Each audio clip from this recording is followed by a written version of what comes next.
साईं ही जेको 10 अगस्त ते साईं इमदाद ओढे साहब जी सालगिरह आहे ऐं उन सां गॾु रेडियो वॉइस ऑफ सिंध ऐं वॉइस ऑफ सिंध टीवी जी बि गॾोगॾु सालगिरह आहे। उन लाइ आउं साईं ओढे साहब ऐं संदसि कुटुंब खे जेकी असां मुबारकबाद पेश कयां थो ऐं हुननि जेको हेॾो सारो सफ़र मीडिया जे हवाले सां शुरू कयो ऐं उहो जेको आहे सो अॼु ताईं जारी ऐं सारी आहे। उन्हनि जी अणथक महिनत ऐं अणथक बहादुराना जदोजहद जेकी आहे सा उन जेको आहे सो सॼी सिंध में ऐं ख़ुशूसन सिंध जे क़ौमी कारकुननि में, क़ौमी वर्करनि में, क़ौमी साञाह रखंदड़ माण्हुनि में जेको आहे सो उत्साह पैदा कयो आहे ऐं उन्हनि में जेको आहे सो जागरता पैदा कई आहे ऐं उन्हनि में जेको आहे सो सियासी शऊर ऐं पंहिंजनि मसइलनि खां आगाही जो जेको आहे सो हिकिड़ो ईमानदाराना तरीक़े सां जेको आहे सो केस माण्हुनि ताईं जेको आहे सो पहुचाईंदो रहियो आहे। सिंध में जेकी बि जदोजहद थींदी हुजे, उहा एनफोर्स डिसअपियरेंस जी जदोजहद हुजे, ॿेटियुनि जे ख़िलाफ़ु हुजे या केनालनि जे ख़िलाफ़ु हुजे, पाणी जे मसइलनि ते हुजे या सिंध में जेकी फुरलुट ऐं ज़्यादतूं ऐं जबर ऐं ज़ुल्म थिए थो पियो, उहो चाहे धारे दुश्मन जे तरफ़ां थींदो हुजे या देसी दलालनि जे तरफ़ां थींदो हुजे, उन में जेको आहे सो हिन जेको अल्टरनेट मीडिया आहे उन जो जेको आहे सो भरपूर जेको आहे सो किरदारु रहियो आहे। उन जे लाइ रियासत जेकी आहे सा हिन सच खां, हिन जदोजहद खां जेका असां बेइंतहा ख़ाइफ़ रही आहे ऐं उन जे करे जेको आहे सो साईं इमदाद ओढे ऐं संदसि ख़ानदान खे जेको आहे सो वॾियूं तकलीफ़ूं पिणु सहणियूं पियूं आहिनि। एनफोर्स्ड डिसअपियरेंसिस जो संदसि ख़ानदान बि जेको आहे सो शिकार रहियो आहे, छाकाणि त हू हक़ ऐं सच जी जेकी असां ॻाल्हि माण्हुनि ताईं पहुचाइण में बग़ैर कंहिं झझक जे, बग़ैर कंहिं ख़ौफ़ जे, बग़ैर कंहिं लालच जे जेको आहे सो हू जदोजहद करे रहिया आहिनि ऐं असां जेको आहे सो वर्ल्ड सिंधी कांग्रेस जा दोस्त जेके आहिनि से उन्हनि खे भरपूर क़िस्म जो पंहिंजो सहकार जो जेको आहे सो यकीन ॾियारियूं था ऐं इन सच जे सफ़र में, इन ईमानदाराना जदोजहद जे सफ़र में जेको आहे सो असां बि जेको आहे सो उन्हनि जी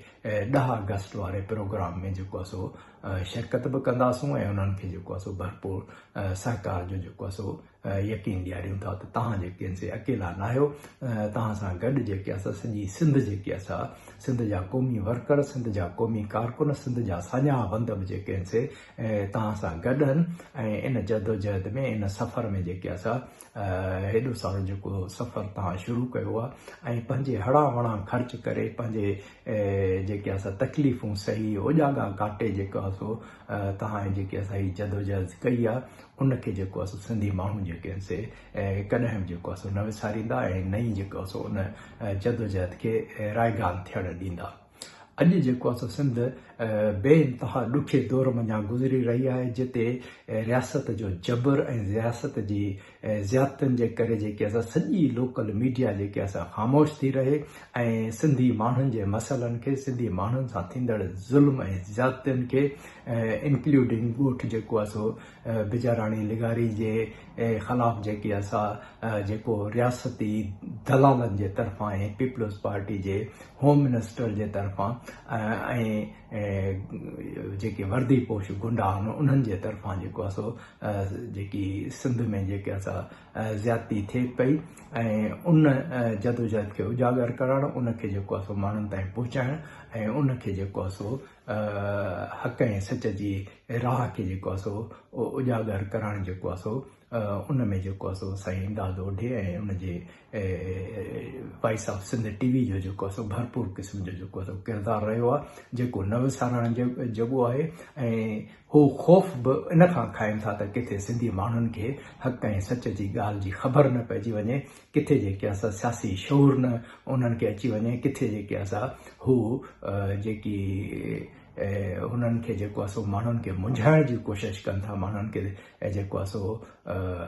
हिकिड़ो जाहिल रखण जी कोशिशि कनि था। उन्हनि माण्हुनि में जेको आहे सो किथे सियासी शौर न अचे, किथे सियासी सम्झ न अचे, किथे पंहिंजा जेके हक़ हू जेके असां सम्झी न वञनि ऐं जेके असां पंहिंजी आज़ादी जी जदोजहद जेके असां हू भरपूर क़िस्म जे अंदाज़ सां जेके आहिनि से अॻिते न वधाइनि। उन जे करे जेके असां रियासत ऐं उन्हनि जूं जेके आहिनि से वायूं बताल थियल आहिनि ऐं हू कुहाड़ी वारे ॻाढ़े झंडे खां जेके आहिनि से भरपूर जेके आहिनि से तरीक़े सां जेको आहे सो ख़ौफ़ज़दा आहिनि, ख़ाइफ़ आहिनि, डिॼनि था। जॾहिं सिंधी माण्हुनि जा लाश जेके आहिनि से इरफान लगारी समेत जेके आहिनि से केतिरनि क़ौमी कारकुननि जा लाश सिंध में जेके असां ॻाढ़े झंडे जे उन में वेढ़ी जी जेके आहिनि से अचनि था त हिननि जूं जेके आहिनि से वायूं बताल थियूं थी वञनि ऐं उन्हनि खे जेके आहिनि से जनाज़े जी निमाज़ में जेके पढ़णु कोन था ॾियनि। पर ही रेडियो वॉइस ऑफ सिंध ऐं वॉइस ऑफ टीवी जेके असां उन्हनि खे उजागर करे थी, उन्हनि खे बि जेको आहे सो माण्हुनि ताईं पहुचाए थी त हीअ जेकी ॾात आहे, जेकी शेख अयाज़ चवाणी मूं ॾात अनोखी आंदी आहे, थी तंद विढ़े तलवारुनि सां टकरायां पंहिंजा गीत जॾहिं आऊं संदे दीवारुनि सां था तुंहिंजा भारी बुर्ज लुॾनि, तूं हीणो आहे हथियारनि सां, तूं हीणो आहे हथियारनि सां। त इहा जदोजहद जारी ऐं सारी आहे ऐं उन में जेको आहे सो असां साईं इमदाद ओढे ऐं संदसि कुटुंब सां जेको आहे सो गॾु रहंदासीं ऐं गॾु रहिया आहियूं। अछो पाणी लड़ थियो कालूरियो कंगन, ईंदे लज मरन तंहिं सर मथे हंजड़ा। घणेई साथी धक पचाए न सघिया ऐं वॾियूं सरकारियूं नौकरियूं वठी कलेक्टर, जज, पुलिस ऑफिसर ऐं सरकारनि में वज़ीर थी विया। पर असांजो साथी इमदाद अली उढो अॼु बि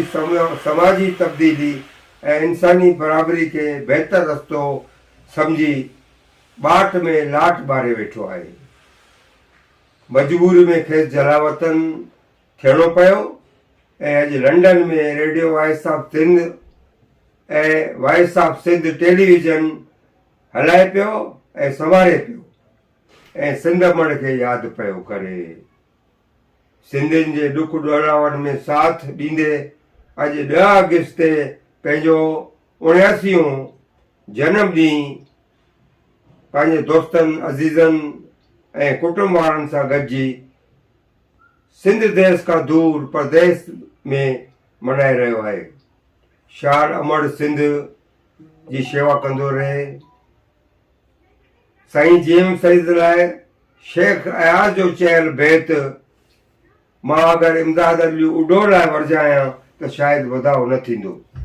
ही जो पोड़ो झूर विढ़ंदे थियो वेड़ में, अञा डबरे ॾाढ ते आण न मञे मूर, सोचे ॾिसे दूर ईंदड़ आण ॾींहड़। हालांकि इमदाद अली उढो झूर पोड़ो न थियो आहे, जवानी आहे, छो जो दिलि जवान हुजणु घुरिजे। मूंखे पक आहे त पोइ बि पंहिंजी सिंध मण ॾांहुं मोट कंदो जॾहिं संदसि दिलि जूं मुरादियूं पूरियूं थींदियूं। इमदाद अली उढो चवे थो, ऐं मुंहं जे दड़े जी मुंहिंजी माता धरती, मां जीअरे ई तो वटि वाइदो थो करियां वरी, तुंहिंजी तती वारीअ ॾांहुं ज़रूरु मोटी ईंदुसि। मूंखे ॿी धरती ते निंड न कॾहिं ईंदी आहे। धन्यवाद। सदा ख़ुशि रहो।